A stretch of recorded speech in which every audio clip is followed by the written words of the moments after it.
Hey, Life Groups. It's good to be with you tonight, and I hope you're having a growing time of getting to know each other.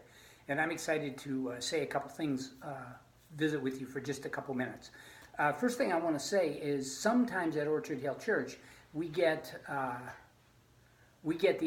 accused of over teaching love. In fact, I was sitting at a table recently, and one of the men there said, "It seems like we teach on love an awful lot. And why don't we have a little more hell and brimstone?" And so I'd like to talk about that just for a minute. From the series of teachings that we've been doing right now, it's real obvious that we believe this is a top topic of Jesus. In fact, there's a verse in Matthew where he says, all the prophets and all the commandments hang on these words about love. Love God and love your neighbor as yourself. And so we don't think you can overteach the words. Now, you can teach about it too much and not do anything, yes. But if you're going to teach and then take steps and do things, you can't overteach love. And so if that's been rattling around in your mind, I would encourage you to think that through. Jesus encouraged us with the power of love. And God was the first who demonstrated, love is a powerful thing.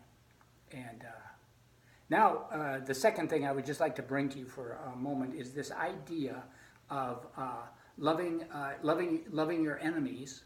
And in my teaching about loving your enemies, I talked about the fact that we need to move our enemy from one compartment in our head and heart, which is the "I hate you, you're an enemy of mine," to another compartment with another name. And that other name might be loved by God, cared for by God, created by God.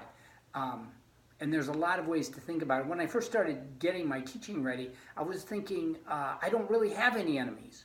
But as I dwelt on it more and more, I realized, yeah, there are some people who unintentionally have been left in that box called enemies. And I needed to do the work of getting them out of that box. And so how do you do that? I didn't have a chance to talk about that much in my teaching. One, it takes a long time.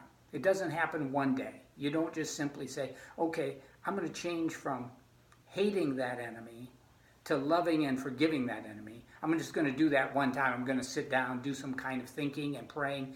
And no, it doesn't work like that. I have friends who are, and I've been in the situation where it's taken months of almost daily work to say, I'm going to redefine who that person is in my heart.